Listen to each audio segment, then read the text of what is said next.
Hey, so, you know, as Kenyans we love to say, let's meet for coffee. Let's do a coffee. So I'm doing a coffee, not just any coffee, Rockbern coffee, the people who know coffee, and I'm sitting with Peter. Peter is actually Rockbern coffee, but there's certain things I need to establish. Is Rockbern Kenyan? Oh, yes. The coffee is Kenyan? Oh, yes. The factory we're in is Kenyan? Perfect. The people who work here are Kenyan? All of them. Kuna jamaa ufanya ukarabati ya coffee. What is it called? It's called the Master Roaster. Master Roaster is Kenyan? And you got the youngest Master Roaster. Really? Yes. How old? Philip, I think, it's like about 26 years old. Really? Yes. Master Roaster is Kenyan? Yes.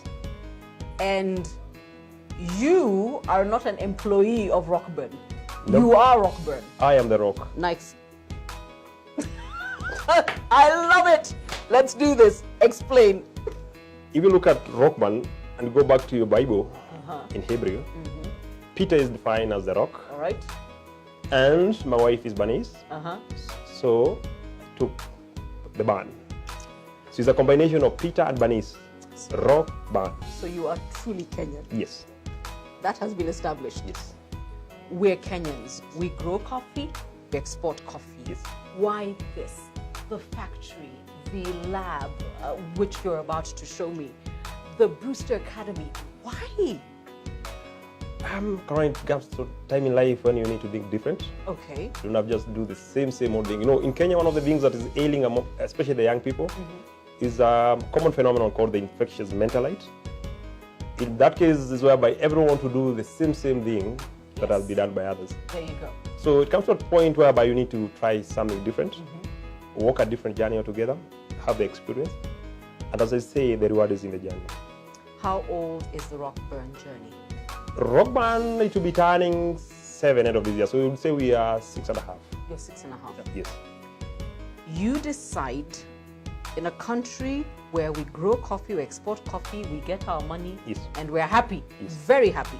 And in some parts of the country, we're cutting down the coffee. You decide you're going to roast and package. Something I remember even in high school, in university has been said, we don't do value addition, we don't do. The day you say you're doing that, how many people told you, Oh, good question. Almost 99% of people ever had what I'm telling you to do, either directly or through other people. You say that you must be a mad guy. Definitely you can't make it. You can't hack it. These are industries that are dominated by the multinationals. Yes. And very deep-pocketed. Yes. Multinational for that matter. And for my life, so to speak, I need to mention to you that I'm the kind of person who has been forged by adversity. Okay. And I'm always inspired by animosity. So that alone, the thing that you can't make it. Sips coffee. Made me decide I have to try it. You have to try it. Oh, yes. But a 7-year journey, when did it turn around and you were like, we're here? Great question. I would say that the first 4 years, which is actually represented the normal journey of an entrepreneurship or a startup, it was at that point whereby we realized now, okay, great, here's the idea, but go now back to the basics and realize we need money. And that became one of the most difficult times of our lives, you know, trying to fundraise. And also the idea... And you're trying to process coffee. Why? Exactly. Kenyans don't process coffee. He did. So here you are, you're trying to go to banks, and as usual, Kenyan banks, first thing they always ask you is that, please, we have heard your story. And it's quite unfortunate because they start with you, they ask for the story first. It's like, basically you are letting yourself bear, you tell the whole story, the whole idea. Yes. Then eventually they'll tell you guys, okay, now we are the credit committee and after evolution, it require collateral. And I'm like, okay. If I had the collateral, would I be talking to you? Yes, I wouldn't be here at all. Don't get me started. All right? Yes. So the thing is, of course, we've got a banking sector that does not invest in ideas. We're still bound by, it would be easier for me to tell someone I've got a piece of land that is sitting next to Tanzania, maybe, you know, in the middle of nowhere, that we can subdivide and do it ABCD, and the bank will become rushing, and telling me, yeah, we can do that, we can fundraise that, we can give you money for that. But give them a brilliant idea, they can create jobs, that basically can spur the economy. Not only that, we also bring forex to this country. No bank will listen to you. Okay. Let alone that, I need to mention to you that even the government institution like ICDC, for the record, I went there, and they took me round and round and round and round. They could not. Sips coffee again.